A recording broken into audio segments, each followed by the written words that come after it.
기관단사 2급 과정 노동시장론을 담당하고 있는 홍준용 노무사입니다. 이번 시간에는 지난 시간에 말씀드린 바와 같이 노동 공급에 대해서 설명을 좀 해드리도록 하겠습니다. 그래서 노동 공급이라고 하면은 노동 공급자, 그죠? 노동 공급자라고 하면은 노동자를 의미한다. 그러니까 지난 시간에는 노동 수요에 대해서 알아봤어요.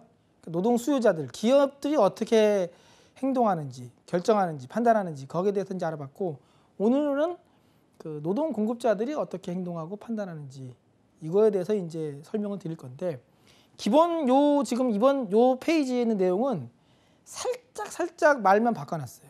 노동 수요에 있는 거하고. 첫 번째 보면은 노동 공급자가 노동자죠. 노동자가 일정 기간 동안에 노동력을 판매하려는 욕구, 그죠? 수요 대신에 공급이라고 말만 바꾼 거예요. 지난 시간 거랑 비교해 보시면은. 그러니까 당연히 노동 공급도 유량 개념, 일정 기간이니까 유량 개념이고, 절약 개념은 아니고, 그 다음에 노동 공급도 사전적인 개념이고 사후적인 개념은 아니다. 그 다음에 노동 공급의 결정 요인 해가지고 지금 한 5개 정도를 언급하고 있는데, 인구, 경제활동 참가율, 노동시간, 일에 대한 노력, 교육 정도 등이 있는데, 이게 왜 지금 열거해드린 거냐면, 노동자들이 내가 일을 할 건지 말 건지, 일을 한다면 몇 시간을 할 건지 따질 때 판단 기준이 되는 것들을 몇 가지 예시를 든 거예요. 그러니까 요거만 다가 아니고 이거 외에도 많이 있는데, 보통 이제 시험 문제에서 많이 나오는 거 위주로 좀 적어드린 건데, 그래서 자, 첫 번째, 노동 공급자는 누구다? 노동자다. 그리고 오늘 우리가 하려고 하는 거는 노동자들이 어떤 기준 하에서 노동력이라는 상품을 공급하려고 하는지 그거를 좀 알아보자, 그겁니다. 두 번째 나와 있는 거 보면 노동 공급량. 이것도 이제 노동 수요에서 노동 수요량에 좀 대응하죠. 이것도 주어진 임금 수준에서 노동 공급자, 노동자가 노동을 판매하려는, 공급하려는 양, 그게 이제 노동 공급량이다. 예를 볼까요? 그래프 보면은 단위당 임금이 가로축에, 세로축에 있고요. 가로축에 노동 공급량 같죠? 예. 그래도 여기도 마찬가지로 단위는 정하기 나름이에요. 그러니까 노동의 양을 우리가 측정을 할 때 1시간, 2시간, 3시간 이렇게 나타낼 수도 있고, 1명, 2명, 3명 이렇게 나타낼 수도 있고, 여기는 지금 명수로 나타냈어요. 근데 보통 이제 참고사항인데, 노동 공급에서는요, 그러니까 노동자 전체 집단 노동자들, 개별 전체 노동자들이 임금이 얼마일 때 노동을 많이 공급하는지 적게 공급하는지 그것도 보지만, 개별 노동자 개인 입장에서, 노동자 개인 입장에서 이제 예를 들면 시급이 올라갈 때, 월급이 올라갈 때 일을 더 많이 하려고 하는지 적게 하려고 하는지도 또 들여다볼 수 있잖아요. 그럴 때는 이제 노동의 단위를 노동자 개인 입장에서 본다면 이제 명수를 쓸 수가 없고 시간수로 나타낼 수도 있겠죠. 나중에 한번 또 나오니까 미리 말씀드린 거예요. 그래서 그래프 형태가 어떻게 되어 있습니까? 우상향하는 형태로 되어 있어요. 요거 이제 미리 결론을 말씀드리면 이건 일반적인 형태예요. 직선 형태로 그려놨는데, 중요한 거는 이제 우상향하는 게 중요한 의미가 있다. 그래프가 우상향한다는 거는 지난 시간에 설명드린 것처럼 그래프상의 두 변수가 서로 무슨 관계이다? 정의 관계이다. 비례 관계에 있다. 그걸 이제 의미하는 거죠. 공급 곡선 옆에 S라고 써 있죠. 서플라이의 약자예요. 서플라이. 그다음에 이제 설명은 임금이 100만 원일 때 노동 공급량은 20명. 그죠? 만약 200만 원이라면은 노동 공급량은 30명. 이런 식으로. 어렵지 않으니까. 자, 그다음에 노동 공급의 법칙. 다른 조건이 일정할 때 마찬가지죠. 다른 조건이 일정할 때 임금이 상승하면은 일반적으로, 여기 지금 보세요. 빨간색으로 일반적으로라는 말을 써놨어요. 왜 제가 일반적으로라는 말을 써놨을까요? 예외가 있기 때문에. 예외가 없으면 일반적으로라는 말 안 하잖아요. 보통 사기꾼들이 이런 말 잘해요. 일반적으로 이런 말, 그죠? 빠져나가 구멍을 만들어 놓으려고, 그죠? 그러니까 네가 그때 된다고 했잖아. 그러면 뭐라고 합니까? 내가 언제 그랬냐? 일반적으로는 된다 그랬지. 그 얘기는 안 그런 경우도 간혹 있다. 이렇게 그죠? 여기도 좀 그런 거예요. 그래서 일반적으로는 임금이 올라가면 노동 공급량이 증가. 반대로 임금이 내려가면 노동 공급량이 감소하는 법칙. 여기는 지금 그래프가 그럼 뭐예요? 일반적인 형태를 그린 거죠. 그러면은 느낌이 오죠. 아, 예외적인 경우도 있겠네? 그죠? 예. 제가 오프라인 강의할 때 질문을 드려요. 이제 수강하시는 분들한테 어떻게 질문을 하냐면은, 현재 선생님들이 시간당 10,000원씩 받고 하루 8시간씩 근무를 하고 있다고 가정해 보겠습니다. 예? 근데 만약에 제가 사장이고 여기 있는 선생님들이 직원인데 만약에 시급을 5만 원으로 올려준다고 하면은 하루에 8시간이 아니고 10시간씩 일할 용의가 있습니까? 이렇게 딱 질문해요. 그러면은 뭐라고 하겠어요? 상상만 해도 기분이 좋죠. 시급 10,000원에서 5만 원으로 올라가니까. 그럼 입꼬리가 올라가면서 네 하고 고개를 끄덕끄덕 한단 말이에요. 왜? 시급 10,000원에서 10,000원 받으면서 8시간 근무하면 하루 8만 원인데 시급이 5만 원이면은 하루 10시간 근무하면은 얼마야? 50만 원. 좋죠. 그럼 제가 또 물어봐요. 같은 분한테. 그럼 만약에 시급 10만 원으로 올려줄 테니까 12시간 일하라고 하면은 하실 겁니까? 물어보면 또 끄떡끄떡 하세요. 그럼 얼마? 시급 10만 원에 12시간이면 120만 원. 응? 그럼 또 시급 20만 원일 때 몇 시간? 15시간이면 일하라고 하면 할 겁니까? 그러면 이제 우물쭈물 하시는 분도 있고 안 하겠다는 분도 있고 그리고 또 묻지도 말고 나는 가겠다 해가지고 또 하겠다는 분도 있고 막 변화가 좀 감지가 되거든요. 그러다 보면 그게 왜 이거 질문을 하냐면은 그 노동자들이 이 일을 하는 목적은 그죠? 노동을 하는 목적은 기본적으로 그 돈을 벌려고 노동을 하는 거예요. 그죠? 예. 그 소득에 생활하기 위한 소득 원천이 되니까. 근데 그러면 돈을 버는 목적은 뭘까요? 돈을 버는 목적. 예. 간단하게 말하면 돈을 버는 목적은요. 예. 쓰려고 버는 거예요. 쓰려고. 합리적인 사람이라면.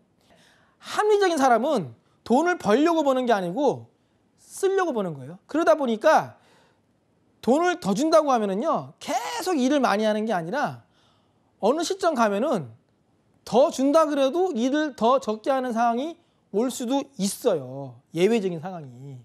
그게 여기 나와 있는 것처럼 후방 굴절 형태의 노동 공급 곡선이에요. 후방 카메라 뒤쪽 방향 그죠? 뒤로 가가지고 어떻게 된다? 꺾인다. 굴절된다. 이런 뜻이죠. 예. 보세요. 지금 보면 어때요? 개인의 노동 공급 곡선을 지금 그린 건데 시급을 10,000원을 준다고 할 때는 하루에 8시간까지 일할 마음이 있었나 봐요. 이 사람은. 5만 원으로 시급이 뛰었어요. 그러면은 이 사람은 10시간까지도 일할 마음이 있다는 거예요. 근데 시급이 얼마로 뛰니까 8만 원으로 뛰니까 이 사람은 어떻게 해요? 지금 보니까. 11시간, 12시간 더 하는 게 아니고 도리어 9시간으로 줄였어요. 왜 이렇게 생각을 할까? 이 사람은 머릿속에서 이렇게 생각하겠죠. 시급이 5만 원이면은 하루에 10시간 일해가지고 50만 원 벌어요. 근데 시급이 8만 원이면은 9시간 일한다. 1시간 적게 일해도 얼마 벌어요? 98에 72만 원 벌어요. 그러니까 아까보다 돈 더 벌어요. 일은 더 적게 하는데. 그러니까 이런 상황 생각하면은 나 그럼 1시간 놀고 대신에 좀 돈 한 10만 원 더 쓰겠다. 그럴 수도 있는 거죠. 근데 이건 물론 이제 사람마다 그 만족이라는 거는 제각각이니까 누구나 다 이렇게 되지는 않을 거예요. 저 같은 사람은 어떨 수 있어요. 저 같은 사람이면은 시급 8만 원이면은 9시간이 아니고 11시간, 12시간까지 더 일할 수도 있어요. 왜? 저희 이제 딸내미가 아빠 딸기 사오세요. 그러면 딸기 사다 줘야 되니까. 그러면 아유 딸기 비싼데. 그러면 이제 더 일을 할 수도 있겠죠. 근데 만약에 또 그 반대로 제가 엄청 더 몸값이 올라가면 저도 마찬가지로 까짓 거 하면서 일을 적게 할 수도 있다는 거죠. 그래서 꺾이는 시점은 사람마다 좀 다를 수 있어요. 먼저 꺾일 수도 있고 나중에 꺾일 수도 있지만 어쨌든 간에 저런 예외적인 상황이 있을 수 있기 때문에 예? 무턱대고 임금 올라가면은 일 많이 합니까? 라고 물어봤을 때 밑도 끝도 없이 예 많이 합니다. 그러면은 틀려요. 시험 문제에서는. 그래서 시험 문제에서 임금 올라갈 때 노동자들이 일을 많이 합니까? 적게 합니까? 이렇게 물어보잖아요. 그러면 뭐라고 대답해야 되냐면은 몰라요. 알 수가 없어요. 이게 답이에요. 시험 문제에서는. 요령인데. 예. 근데 이제 알 수가 없다. 모르겠다. 이렇게 얘기하면 너무 좀 무책임하니까 그럴 때는 조금 이제 그 표현을 누그러뜨려 가지고 일반적으로는 많이 한다. 임금 올라가면 일반적으로는 일을 많이 합니다. 이렇게 대답할 수는 있어요. 근데 밑도 끝도 없이 많이 합니다. 이러면 이제 틀리는 게 되는 겁니다. 예. 거기에 써 있는 거죠. 예. 그러면 어떤 사람들이 저렇게 이제 후반굴절하기가 쉬우냐? 여기 써 있네요. 선진국 국민이나 고소득자일수록 노동공급 곡선이 후반굴절될 가능성이 높다. 그러겠죠. 아무래도 소득 수준이 낮을 때는 어때요? 아무래도 돈 더 준다 그러면 더 많이 일을 할 거예요. 근데 좀 이제 형편이 좀 여유가 있는 사람들은 이제 딴 생각을 할 수 있는 거죠. 그죠? 좀 일 좀 적게 하더라도 좀 돈 쓰겠다 이런 마음이 드니까. 왜? 돈 벌려고 버는 게 아니고 쓰려고 버는 거니까. 그죠? 돈은 그잖아요. 쓰려고 버는 거니까 합리적인 사람들이니까 이런 형태의 그 패턴을 가져온다. 그런 내용입니다. 그래서 왜 이렇게 그 후반굴절되는지에 대한 아주 그 자세한 내용은 이어서 설명을 드릴 건데 일단 결론을 먼저 말씀드린 거예요. 결론이 뭐다? 노동 수요의 경우는 임금 올라가면은 노동 수요량이 감소하고 임금 내려가면은 노동 수요량이 늘어난다라고 이렇게 딱 단정적으로 말할 수가 있는데 노동 공급의 경우는 조금 차이가 있다. 그래서 노동 공급의 경우는 임금이 올라가면 일반적으로 노동 공급량이 늘어난다. 임금이 내려가면 일반적으로 노동 공급량이 감소한다. 이렇게 표현을 해야 되고 그냥 밑도 끝도 없이 임금 올라갈 때 노동을 많이 합니까? 적게 합니까? 물어보면은 알 수가 없다고 대답해야 된다. 이 결론입니다. 예. 자, 그다음에 노동의 네 번째로 이제 노동 공급의 변화가 나와 있는데요. 이것도 이제 그 노동 수요의 변화하고 연결되죠. 예. 노동 수요의 변화도 뭐라 그랬어요? 임금 말고 다른 게 변해가지고 노동 수요 곡선이 움직이는 거를 노동 수요의 변화라고 했죠. 마찬가지예요. 노동 공급의 변화도 임금 말고 다른 게 변해서 노동 공급 곡선이 움직이면은 노동 공급이 변하는 거예요. 여기는 뭘 예를 들었어요? 인구가 증가하자. 동일한 임금 수준에서 더 많은 구직자가 발생했다. 더 많은 구직자가 발생했다는 얘기는 더 많은 노동자들이 노동을 하려고 시장에 지금 진출했다. 이런 뜻이죠. 그러니까 노동 공급량이 늘어났다는 소리예요. 보시면 지금 이 그래프는 어떤 형태? 일반적인 형태의 노동 공급 곡선을 그려놨네요. 그러니까 별다른 말이 없으면은 보통은 이제 별다른 말이 없으면은 보시는 것처럼 우상향하는 형태의 일반적인 노동 공급 곡선을 그려가지고 설명하니까. 그러면 자 보세요. S하고 S' 프라임 두 개가 있는데 처음에는 임금이 200만 원일 때 노동자들이 한 20명 정도가 일을 하겠다고 달려드는 거예요. 그런데 인구가 늘어나니까 동일한 조건이라 하더라도 똑같이 200만 원 준다 하더라도 이제는 20명이 아니라 20명보다 더 많은 인원 30명이 일을 하려고 달려들더라. 그 그래프가 이제 좀 그걸 이제 보여주고 있는 거죠. 그래프가 왼쪽에 있던 게 오른쪽으로 이렇게 움직이더라. 그러면 노동 공급이 증가하더라. 그러면 이제 노동 수요 지난 시간에 했던 노동 수요의 변화하고 노동 공급의 변화 두 개지를 다 했어요. 둘 다 변하려면은 공통점이 뭐다? 임금 말고 다른 게 변해야 된다는 거예요. 그죠? 개념을 좀 정리해놨는데 보시기 편하게. 자, 노동 수요의 증가. 그건 무슨 뜻이다? 노동 수요 곡선이 오른쪽으로 이동. 왼쪽에 있는 그래프 보시면 되겠죠? 빨간색으로. 눈에 잘 띄죠? 검은색에서 빨간색으로 이렇게 움직이는 오른쪽으로.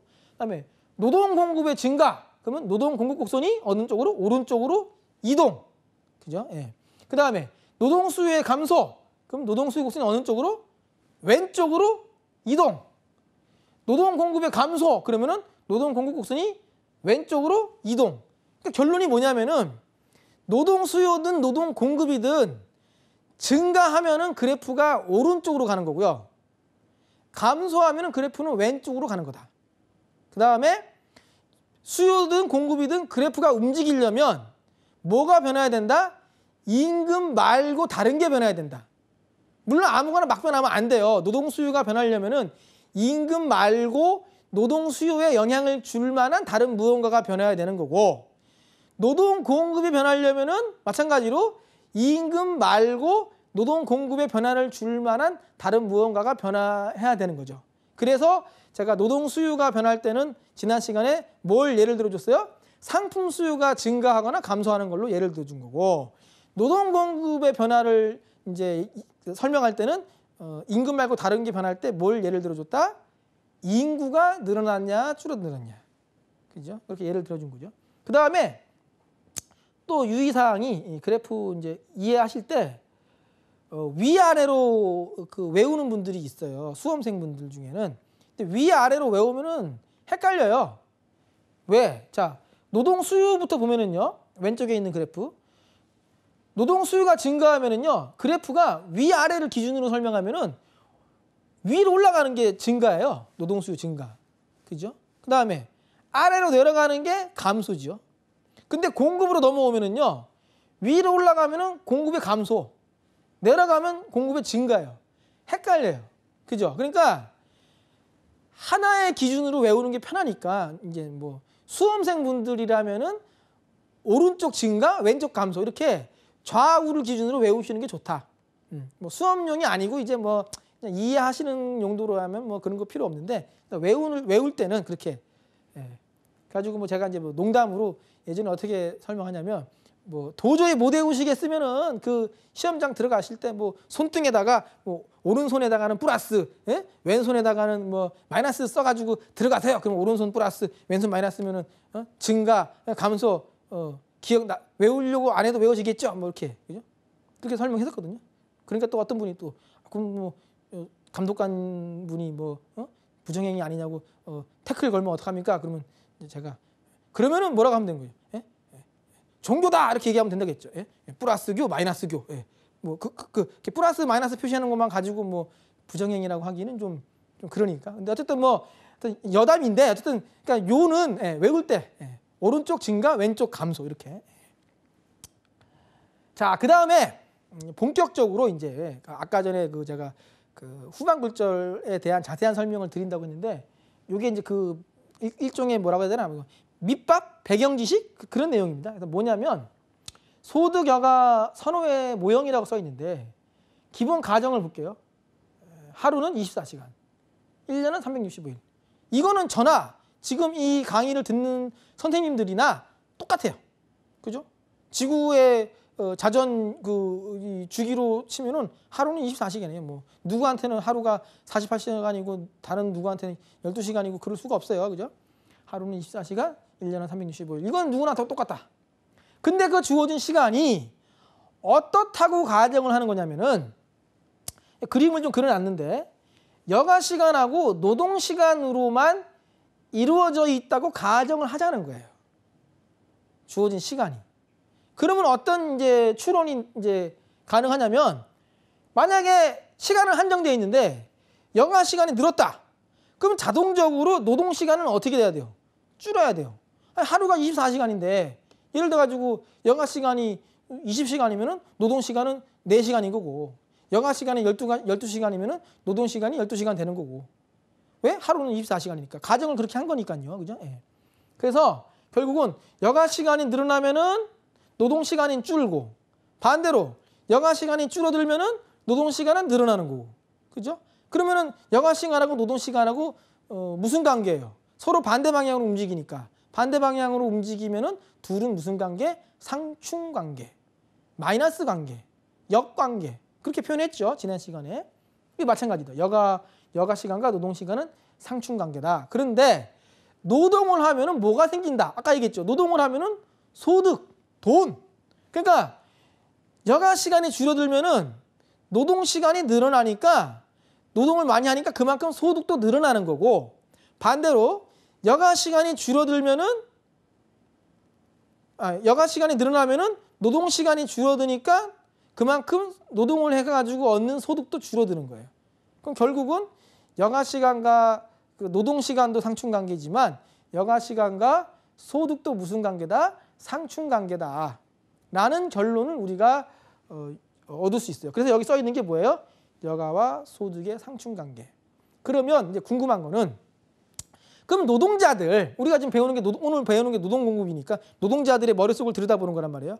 그럼 노동자들은 내가 일을 할 건지 말 건지, 일을 한다면은 몇 시간을 할 건지를 따질 때, 결국은 저 여가 시간과 노동 시간의 비율을 정할 때 어떻게 정하겠느냐는 거예요. 그러면 어때요? 사람마다 다 제각각이에요. 노는 게 더 좋으면은 여가 시간 더 많이 가져갈 거고, 돈 버는 게 더 좋다 이런 사람은 어떻게 하겠어요? 노는 거는 좀 적게 놀고 여가 시간 줄이고 대신 노동을 더 많이 가지고 가져갈 거고, 그거는 다 사람마다 차이가 있을 거예요, 그죠? 하지만 벗어날 수 없는 이 기본 그 전제는 뭐다? 이거, 이 전제. 그거를 조금 말을 좀 더 이제 그 정리를 하면 이렇게 정리할 수 있는 거죠. 여기서 이제 뭘 얘기하려고 하면 그 이어가지고 소득 여가의 선호 모형. 예. 그러니까 노동자들이 자기의 노동 그 시간을 어떻게 정할 것이냐. 예. 그걸 이제 따질 때 정리하면 이거예요. 예. 각자가 자기 만족을 극대화시킬 수 있는 수준에서. 근데 만족이라는 거는 어떤 거예요? 주관적인 거예요. 주관적인 거. 예. 자기의 주관적인 만족을 극대화시킬 수 있는 수준에서 그 이 시간의 비율을 정하기 때문에 보세요. 노는 게 더 좋다. 노는 게 더 좋으면 어떻게 한다? 여가를 더 많이. 그죠? 그 다음에 나는 아니다. 나는 소득을 더 많이 가져가는 게 좋아. 그런 사람들은 어떻게 해? 여가 시간 줄이고 대신에 뭐? 노동을 더 많이. 그래서 그 여가 시간하고 노동 시간의 비율을 정하는 거예요. 예. 그 여기 써 있죠. 즉 노동자들은 자신의 만족을 극대화하는 수준에서 여가 시간과 노동 시간의 비율을 결정한다. 대부분의 사람들은 이 고민하는 거예요.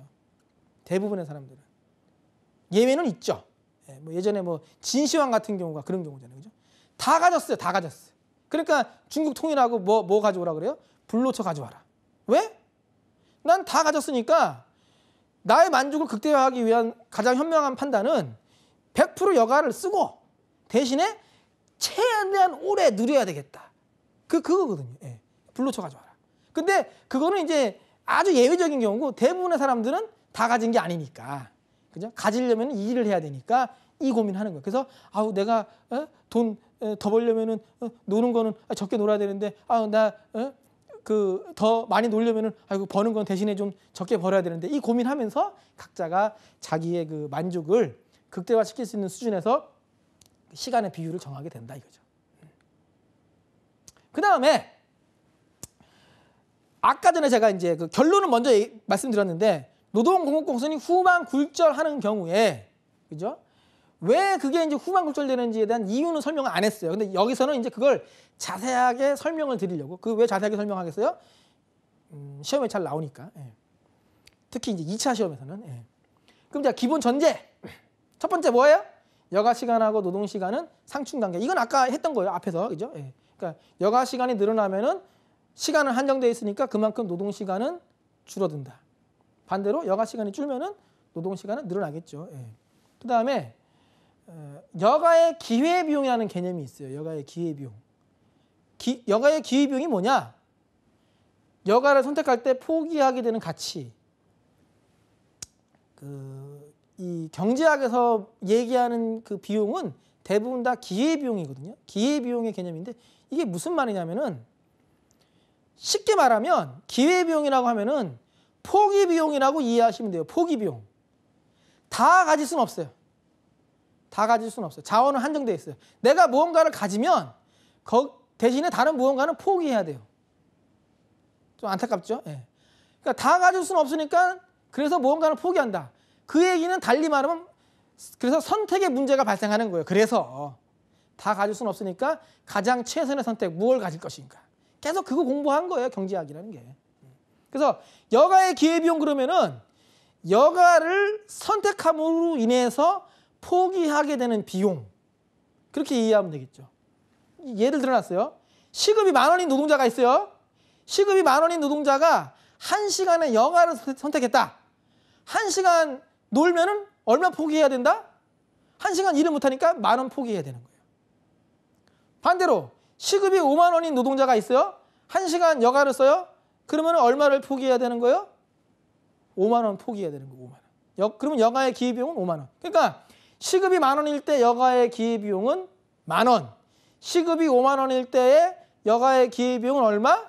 5만 원. 그럼 결론이 시급이 올라갈수록 여가의 기회비용, 여가의 포기비용도 어떻게 된다? 올라간다. 그러면 더 쉽게 얘기하면은 시급, 그러니까 임금률이죠. 임금이 올라가면은 그 사람의 여가는 비싸지는 거예요. 자기 몸값이 올라갈수록 자기 여가 시간은 비싸지는 거예요. 얘가 적절할지 모르겠는데 적절하긴 하겠다. 만약에 제가 친구한테 전화를 해요. 야 만나자 하고 전화할 때 지금 만약에 이제 아직까지 이제 구직 활동 중인 친구가 있다. 그래서 이제 그러니까 몸값이 아직 정해지지 않았어요. 그러면 어때요? 나가라고 할 때 좀 부담이 적어요. 왜? 그 친구 보고 야 나와 점심에 나와 저녁에 나와 그러면 만나자는 소리고 그 얘기는 그 친구의 시간을 내가 쓰는 거예요. 같이.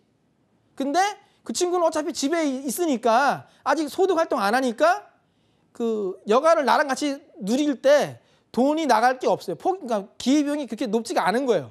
그러니까 나는 부담 없이 그냥 내가 이제 밥을 사주면서 그죠? 같이 이제 놀면 돼요. 근데 만약에 그 친구가 취업을 해가지고 몸값이 저보다 비싸졌어요.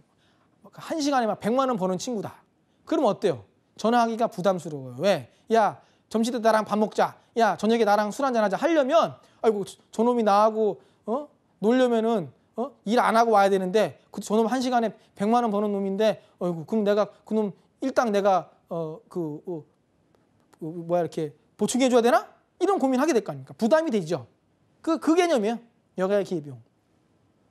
임금이 올라갈수록 그 사람의 여가의 기회비용은 올라간다. 또는 이런 예를 들 수도 있어요. 이건 이제 좀 오늘은 좀 이해를 좀 더 충분히 시켜드리려고 예를 하나 더 드는데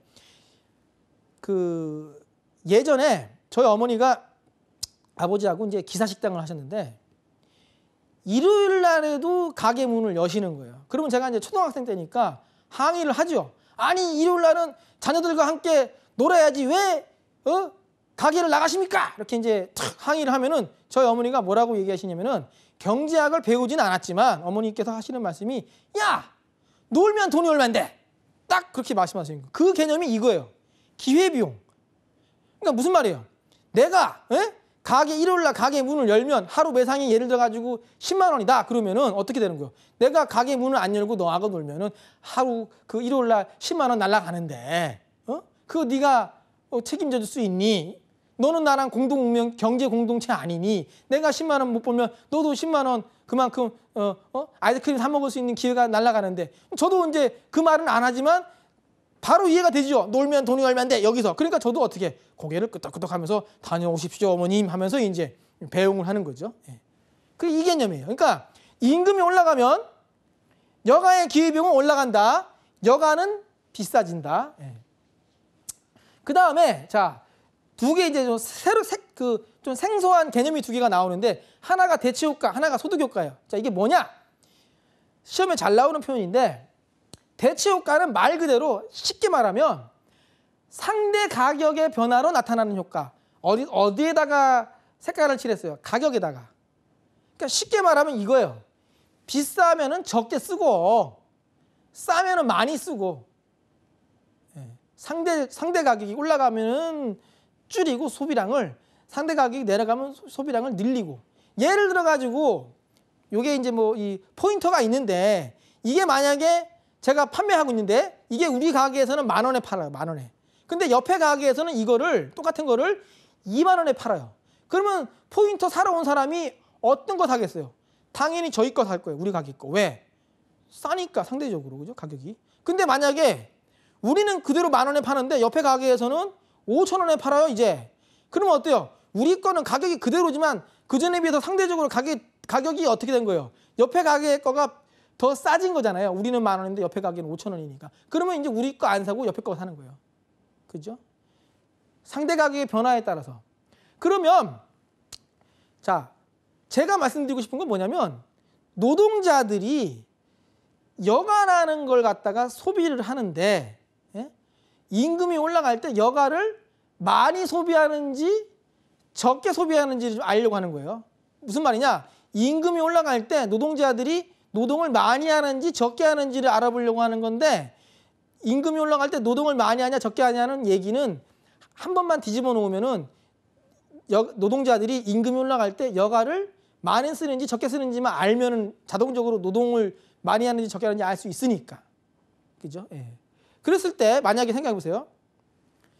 기본 전제로 우리가 지금 알고 있는 게 임금이 올라가면은 그 노동자의 여가의 기회비용이 올라가는 거예요. 그 노동자의 여가가 비싸지는 거예요. 여가의 상대 가격이 그전보다 비싸지는 거예요. 그러면 대체 효과는 뭐라 그랬어요? 상대 가격의 변화에 따라서 나타나는 효과. 그래서 비싸면 적게 쓰고 싸면 많이 쓰는 효과라고 했죠. 그러면 노동자 입장에서 임금이 올라가 가지고 자기의 그 여가가 그전보다 비싸진다고 느끼면 어떻게 반응을 하겠어요? 적게. 놀면 돈이 얼마인데 이 생각을 하는 거예요. 그래서 임금이 올라갈 때 여가의 소비와 관련된 그 대체 효과는 어떻게 나타나느냐? 임금이 올라가면은 여가의 기회비용이 올라간다. 여가의 상대 가격이 올라간다. 같은 말이죠. 임금이 올라가면 여가가 비싸지니까 비싼 여가를 적게 쓴다. 비싼 여가를 적게 쓴다는 얘기는 같은 시간 내에서 여가 시간을 줄인다. 그러니까 노동 시간은 늘어난다. 그러면 자, 만약에 노동자의 마음속에서 대체 효과만 작동을 한다면은 임금 올라갈 때 노동을 많이 합니까? 적게 합니까? 물어보면은 간단하게 말할 수 있어요. 많이 합니다라고. 근데 우리가 결론을 알고 있어요. 아까 뭐라고? 임금 올라갈 때 일 많이 합니까? 적게 합니까? 물어보면은 알 수가 없다고 했어요. 그죠? 그 얘기는 대체 효과만 가지고는 설명이 안 되는 다른 무언가가 작용하고 있겠구나라는 거를 감지할 수 있는 거죠. 그래서 나온 게 지금 뭐? 소득 효과. 자, 다시 이걸 예를 들어 볼게요. 일반적인 상품 가지고. 조금 전에 설명한 거. 이 상품의 상대 가격이 그전보다 비싸지면은 대체 효과에 따르면은 적게 쓰고 그전보다 싸지면은 많이 써요. 근데 소비자들이 최종적으로 이 상품의 소비량을 늘릴 거냐 줄일 거냐를 따질 때 상대 가격만 따지는 게 아니다. 뭐도 따진다? 본인의 소득 수준도 따진다. 내가 소득이 많으면 이게 비싸도 많이 살 수 있지만 소득이 적으면 싸도 많이 못 사요. 그죠? 그러니까 결국은 두 가지가 복합적으로 작용하는 거예요. 이 소비 대상의 상대 가격이 올라갔냐 내려갔냐. 그 다음에 이 소비 대상을 소비하는 주체인 나의 소득 수준이 올라갔냐 내려갔냐. 이게 복합적으로 종합적으로 작용해가지고 최종적으로 이 소비량이 늘어나는지 줄어드는지 알 수 있어요. 그럼 마찬가지예요. 여가를 소비할 때도 마찬가지라는 거예요. 넘어와가지고 여가를 소비할 때 여가를 누가 소비한다? 노동자가 여가를 소비할 때 어떨 때 임금이 올라갈 때 이 노동자의 여가 소비 형태를 보려고 하는 거잖아요. 그러면 노동 공급 시간이 늘어나는지 줄어드는지 알 수 있으니까. 그런데 임금이 올라갈 때 첫 번째 여가가 비싸진다. 그 노동자의. 그래서 대체 효과에 따르면 그 노동자의 그 여가의 소비는 줄어들 거예요. 근데 두 번째 소득 효과도 있다는 거예요. 소득 효과는 뭐라고 돼 있어요? 소득의 변화로 나타나는 효과. 아까 전에 요 물건을 예를 들 때는 제가 어떻게 설명했어요? 내가 소득이 늘어나면은 이걸 많이 소비하고 소득이 줄어들면 이거를 적게 소비하고 이렇게 얘기했죠. 그게 정상적인 경우니까. 그죠? 네. 그런데 안 그런 경우가 있더라는 거예요. 여기 보시는 것처럼. 그래서 그런 경우를 뭐라고 표현하느냐? 열등제. 그러니까 일반적으로 정상적인 경우는 당연히 소득이 늘면은 소비를 많이 해요. 소득이 줄면은 소비를 적게 하고. 예? 아니 돈 많으면은 짜장면 뭐 한 그릇 먹을 거 두 그릇 먹을 수도 있는 거고. 그죠? 콜라 한 잔 마실 거 두 잔 마실 수도 있는 거고. 하지만 돈이 좀 소득이 줄면은 내가 아무리 영화를 좋아해도 소득이 줄면은 영화 5편 보던 거 3편, 4편 이렇게 줄일 수도 있는 거고. 그죠? 예.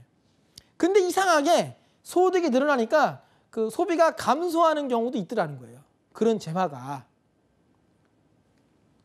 그럴 때 우리가 뭐라고 표현한다? 열등제라고 표현하는 거예요. 그러니까 어떤 재화들에다가 써붙여 놓는 건 아니에요. 이거는 정상제, 이거는 열등제 이렇게 써붙여 놓은 거는 아닌데 그 다른 조건이 일정하다는 가정하에서 소득이 늘었더니 그전보다 많이 쓰면은 그거는 정상제. 소득이 늘었더니 그전보다 더 적게 쓰더라. 그러면 열등제. 누구나 공감할 만한 열등제의 예를 들어보자면은 빨래비누? 그죠? 옛날에 어땠어요?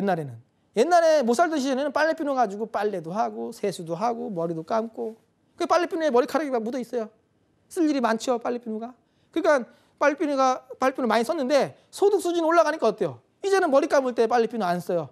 뭐 쓴다? 세수비누에 이렇게 그 세수비누에 머리카락이 묻어 있죠. 하지만 소득이 더 늘어나면 머리 감을 때 샴푸 쓰고 세수할 때 세수비누 쓰고 빨래할 때도 빨래비누 안 써요. 왜?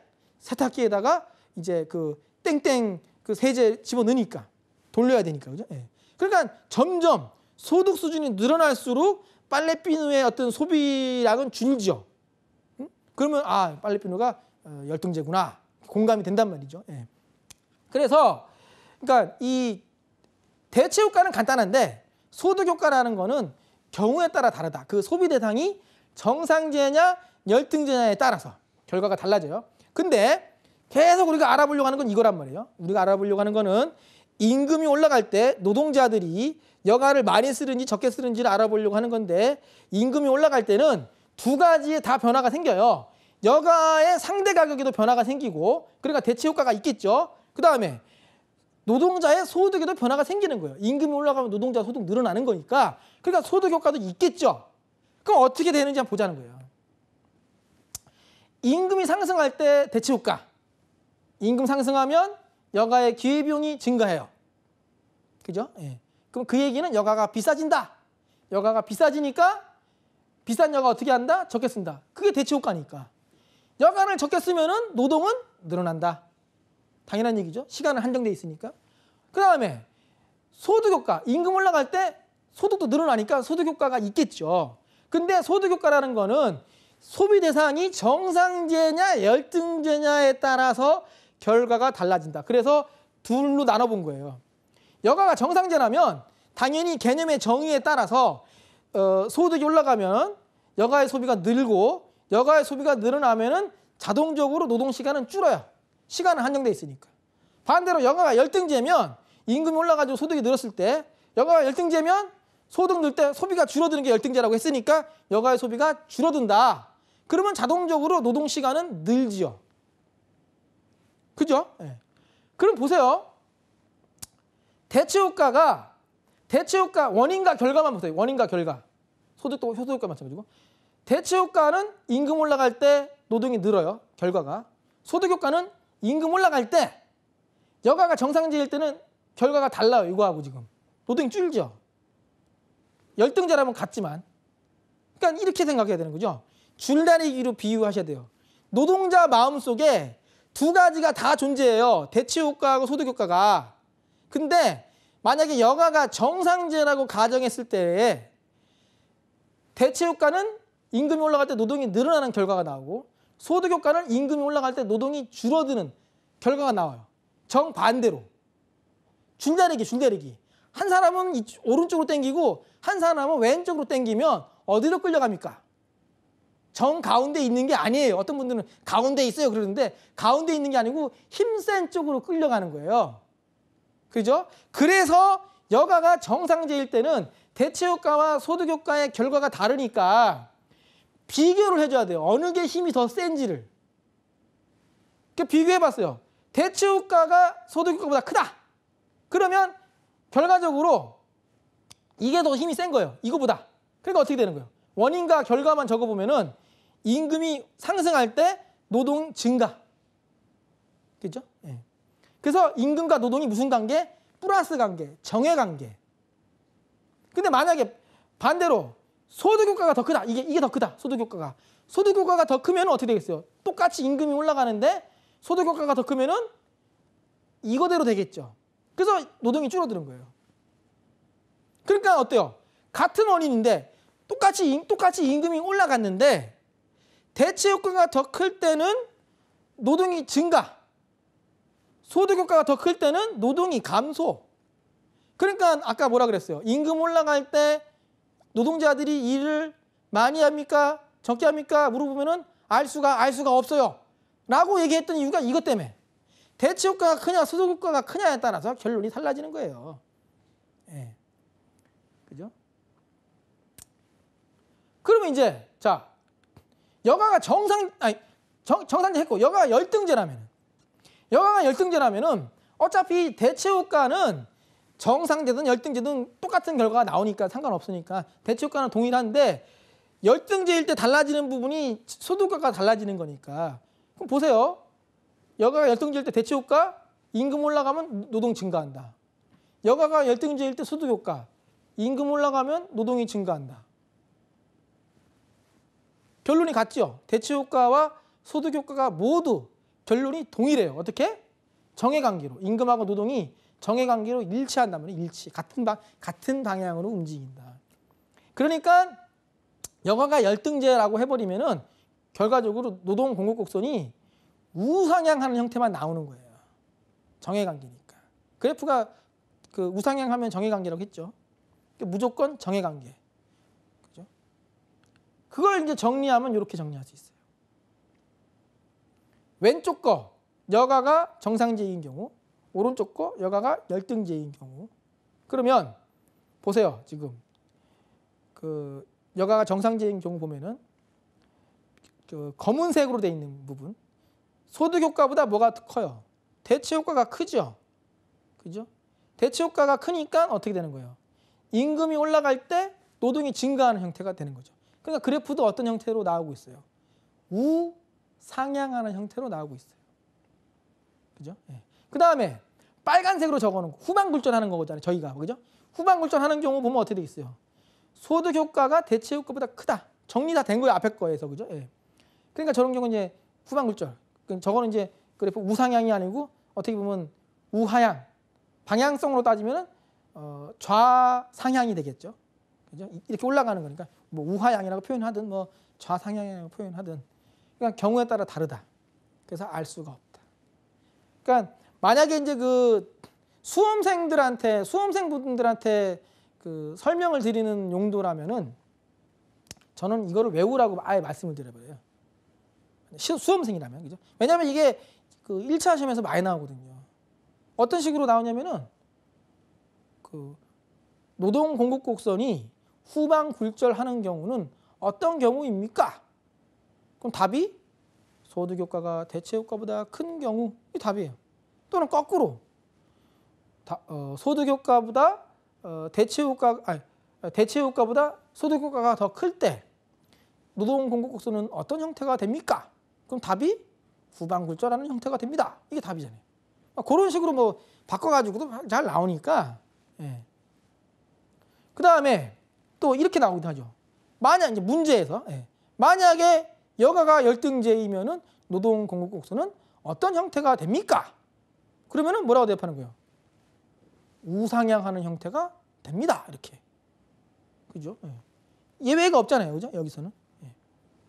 그래서 보통 이제 그 시험 문제에서 수험생들한테 좀 설명을 드리면 시험 문제에서 별다른 말이 없다. 보통 여태까지 나왔던 문제들을 보면 경향이 별다른 말이 없다고 하면 이 여가가 정상제라고 가정을 하고 그냥 물어보는 거라고 이해해도 돼요. 그래서 거기에 맞춰서 이제 대답을 하시면 되고 여가가 열등제일 경우에는 문제에서 조건을 달아줘요. 여가가 열등제라면 이렇게 그런 경우는 이제 무조건 우상향, 무조건 정해관계. 그러니까 임금이 올라갈 때 노동도 증가한다. 이렇게 이제 접근하시면 됩니다. 자, 그래서 이제 문제를 같이 한번 정리를 해보겠습니다. 다음 중에서 노동 공급 결정 요인이 아닌 것은 1번 인구의 규모와 구조, 2번 노동 생산성의 변화, 3번 임금의 지불 방식, 4번 동기부여 사기 딱 있는데 자, 요거는요. 그 번지수 찾는 문제나 마찬가지예요. 관심사가 달라요. 노동자하고 노동 수요자, 기업하고 자 이런 거예요. 이건 이제 요 문제 풀면서 아예 그냥 하나 더 서비스로 설명드릴 건데 뭐냐면 만약에 그 구직자를 상대로 해가지고 이제 면접을 볼 때 그 구직자분들이 어떻게 하겠어요? 면접관한테 저를 뽑아주시면은 뭐 뼈가 가루가 되도록 열심히 일하겠습니다 이렇게 얘기하겠죠. 회사의 생산성을 극대화시키기 위해서 이 한 몸 다 바쳐가지고 어찌고 저찌고 이제 얘기한단 말이죠. 그럼 왜 누가 기업이 노동 수요자가 나를 선택하는 거니까 그 사람의 선택에 들기 위해서 그 사람이 중요하게 생각하는 그 기준에 대한 얘기를 하는 거예요. 생산성이 어떻고 이윤이 어떻고. 하지만 면접에 합격한 다음에 자 이제 궁금한 거 있으면 물어보세요 하면 뭐부터 물어보는 거예요. 연봉이 얼마인가요? 주 5일제인가요? 아닌가요? 연차가 몇 개 주나요? 공휴일 날 쉬나요? 이제 뭐 30인 이상 뭐 2021년부터는 쉰다던데 뭐 상여금 있습니까? 뭐 칼퇴근 됩니까? 그게 실제로 궁금한 거죠. 그러니까 뭐냐? 노동자들은 내가 일을 할 건지 말 건지 한다면 얼마나 할 건지 따질 때 아까 계속 얘기했던 거예요. 여가하고 소득 이게 관심사예요. 여가하고 소득. 그러니까 그 노동 수요와 관련된 질문에서 여가나 소득 이런 얘기는 나올 수가 없겠죠. 그건 어디서 나올 얘기예요? 공급에서 나올 얘기고 뭐 생산성이 어떻고 뭐 생산물 가치가 어떻고 뭐 이윤 극대화를 어떻게 하고 이런 얘기는 어디서 나올 얘기다? 노동 수요에서 나올 얘기다. 그럼 요거 답이 보이죠? 몇 번일까요? 당연히 2번. 그죠? 노동 생산성은 누가 고민하는 거예요? 기업이, 노동 수요자가 고민하는 거예요. 그래서 2번이고요. 자, 두 번째 문제. 임금 상승에 따라 후방 굴절하는 노동 공급 곡선에 대한 설명으로 맞는 거를 골라보세요. 단 여가는 소득 효과가 양인 정상제이다. 이거는 사실은 안 달아줘도 되는 말인데 하나만 한 얘기긴 한데 더 명확하게 해주려고 이제 이렇게 얘기한 겁니다. 그럼 아까 제가 이제 좀 막 그러니까 열을 올려가지고 설명을 드렸잖아요. 뭐라 그랬어요? 결론이 여가가 정상제일 때 후방 굴절하는 상황이 생길 수 있다. 그죠? 그 다음에 소득 효과가 대체 효과보다 클 때 후방 굴절한다. 반대로 대체 효과가 소득 효과보다 클 때는 후방 굴절 안 해요. 그냥 우상향하는 거예요. 근데 여기는 지금 후방 굴절하는 구간에 대해서 물어봤으니까 후방 굴절하는 구간이라고 하면 뭐라고 대답해야 되는 거예요? 소득 효과가 대체 효과보다 크다는 얘기를 해야 돼요. 그럼 어디 있어요? 국어 문제가 돼버렸죠. 소득 효과가 대체 효과보다 크다는 말이나 대체 효과가 소득 효과보다 작다가 같은 말이잖아요. 그죠? 국어 문제예요. 국어 문제. 그래서 요거는 답이 4번. 그죠? 세 번째 문제. 만약에 여가가 열등제라면 아까 제가 얘기했죠. 열등제일 경우에는 조건을 달아줘요. 여가가 열등제라면 임금이 증가할 때 노동 공급은 어떻게 변하느냐. 그러니까 노동 공급 곡선은 어떤 형태를 띠게 되느냐. 그러면 뭐라 그랬습니까? 결론을 외우고 있죠. 여가가 열등제일 때는 무조건 어떤 형태가 된다? 노동 공급 곡선은 우상향하는 형태가 된다. 무조건 우상향, 무조건 정해관계, 무조건 플러스 관계. 그럼 정해관계, 플러스 관계가 무슨 뜻이라 그랬어요? 같은 방향으로 움직인다. 임금하고 노동이 둘이 같은 방향으로 움직인다. 그 얘기는 임금이 올라가면은 노동은 어떻게 된다? 늘어난다. 그런 거 찾으면 돼요. 그러면 어디 있습니까? 그게 묻지도 따지지도 말고 무조건 우상향, 무조건 정해관계. 1번은 어때요? 임금 수준에 상관없이 임금이 증가할 때 노동 공급 감소 땡. 그죠? 2번 임금 수준에 관계없이 임금이 증가할 때 노동 공급 증가. 이게 맞네요. 그죠? 무조건 우상향이니까, 무조건 정해관계니까. 그리고 사실은 이게 좀 이제 시간 관계상 개념 설명할 때 정확하게 자세하게 설명을 안 드렸는데 사실은 이것도 임금이 증가할 때 노동 공급 양이 증가 이렇게 표현하는 게 맞죠. 원래는. 왜? 노동 공급이 증가한다라고 표현을 하면은 공급 곡선이 움직이는 거잖아요. 오른쪽이든 왼쪽이든. 증가니까 오른쪽으로 움직이는 거겠죠. 근데 공급 곡선이 오른쪽으로 움직이려면은 임금 말고 다른 게 변해야 돼요. 그죠? 그러니까 노동 공급의 변화의 개념을 정확하게 알고 있다면 이 표현 자체를 사실은 노동 공급 양은 증가한다라고 표현하는 게 맞는데 간혹 이렇게 시험 문제 내실 때 그 양자를 그 좀 뭐 실수로 빼먹는 경우들도 있어요. 그냥 그건 그냥 그러려니 하시고 하여튼 답을 이제 2번으로 고르시면 돼요. 나머지들은 너무 명백하게 틀린 말을 하고 있거든요. 3번 볼까요? 낮은 임금 수준에서는 임금이 증가할 때 노동 공급이 증가하다가 임금 수준이 높아지면은 임금 증가는 노동 공급 감소시키고 이거 아니잖아요, 이거는. 그죠? 예. 마치 후방불절 되는 경우에 그 그림을 보고 말하는 것 같은 거고 이거는. 4번 낮은 수준에서는 임금이 증가할 때 노동 공급이 감소하다가 임금 수준이 높아지면은 증가하고 뭐 이건 뭐 전혀 또 허무맹랑한 소리고. 그죠? 그래서 답을 고르라고 하면은 2번을 고르시면 되겠죠. 무조건 우상향, 무조건 정해관계, 뭐 열등제, 열등제가 나오면 무조건 우상향. 4번 문제, 노동 공급에 관한 설명으로 틀린 것은? 틀린 거 골라보죠. 자, 첫 번째, 노동 공급은 노동자가 일정 기간 동안에 판매하고자 하는 노동의 양을 의미하며 유량 개념이다. 그죠? 노동 수요, 노동 공급 둘 다 유량 개념이라고 했고요.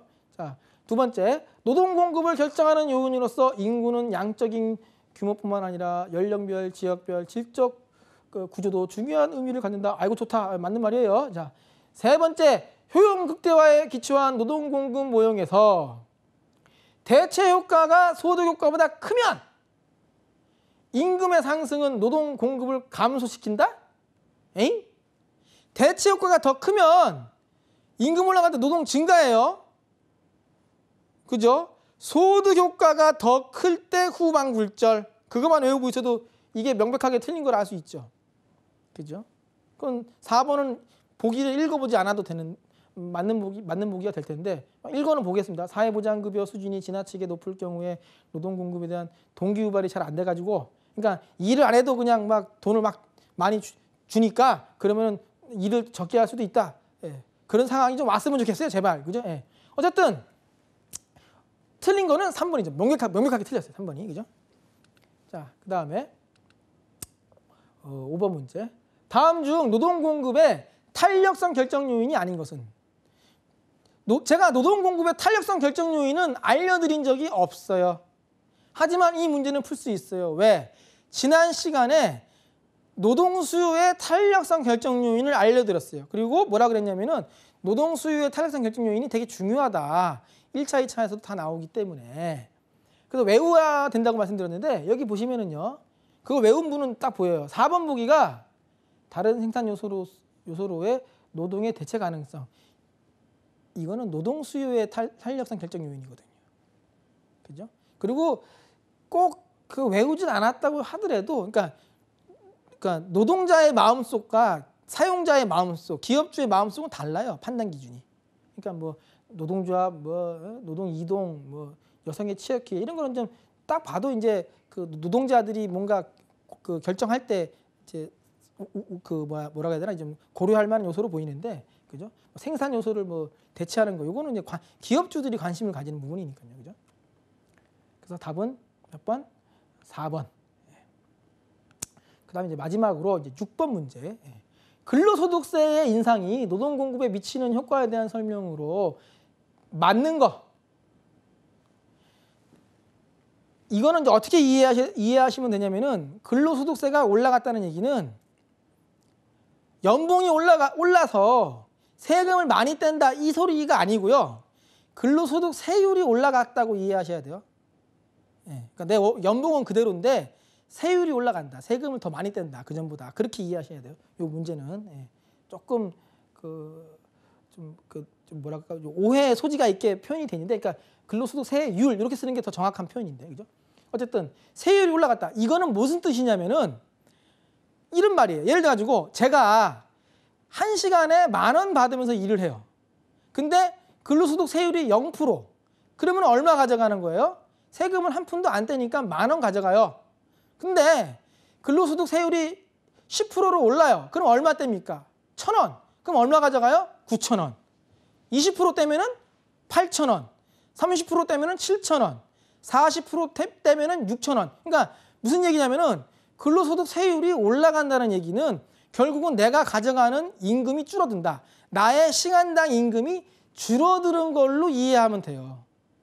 그럼 답은 다 나왔어요. 오늘 제가 거의 1시간 동안 얘기한 내용의 핵심은 뭐냐면은 임금 올라갈 때 일 많이 합니까 적게 합니까 였잖아요. 뭐예요? 임금 올라갈 때 일 많이 합니까 적게 합니까 물어보면은 알 수가 없어요잖아요. 그죠? 임금 올라갈 때도 알 수가 없으면 당연히 임금 내려갈 때도 알 수가 없는 거예요. 이거는 말만 뒤집어 놓은 거예요. 근로소득세율이 올라갔다는 말은 시간당 임금이 내려갔다는 뜻인 거고, 그럼 시간당 임금이 내려갈 때 노동을 많이 합니까 적게 합니까 물어보면 마찬가지로 알 수가 없다. 대체효과하고 소득효과가 어떻게 되는지 모르니까 비교를 해봐야 되는 거예요. 그러면 답이 보이죠. 어디겠어요? 2번이겠네요. 그죠? 소득효과와 대체효과의 크기를 알 수 없으므로 노동공급의 증감을 알 수 없다. 그러니까 아까 얘기했잖아요. 임금 올라갈 때 알 수 없다. 그러니까 만약에 좀 질문을 달리해가지고 근로소득세율이라고 안 하고 고용보험 요율이 올라갔다 내려갔다, 건강보험 요율이 올라갔다 내려갔다 마찬가지예요. 알 수 없다. 그죠? 예. 이렇게 해서 문제까지 다 설명을 드렸고요. 그러니까 이번 시간의 핵심은 노동자들은 노동을 할 때 어떤 기준에서 노동을 하느냐. 판단 기준. 그럼 노동자들은 자기의 여가 시간과 노동 시간이 상충 관계가 있으니까 각자가 자기의 만족을 극대화시킬 수 있는 수준에서 여가 시간과 노동 시간의 비율을 정한다. 그리고 임금 올라가면 무조건 노동을 많이 하는 게 아니고 적게 하는 경우도 있더라. 그게 뭐다? 후방불절하는 경우다. 근데 어떨 때 후방불절한다? 소득 효과가 대체 효과보다 클 때 후방불절한다. 그 다음에 여가가 만약에 열등제라고 하면은 고민할 필요 없이 그냥 무조건 임금과 노동은 정해관계니까 임금 올라가면 노동을 많이 한다라고 결론을 내리셔도 된다. 이겁니다. 이번 시간은 이거고 다음 시간은 이제 오늘보다 더 편하게 같이 갈 수 있어요. 그래서 그 노동시장의 어떤 구조에 대해서 설명을 드리는 걸로 하고 오늘은 이 정도로 마무리 짓도록 하겠습니다. 감사합니다.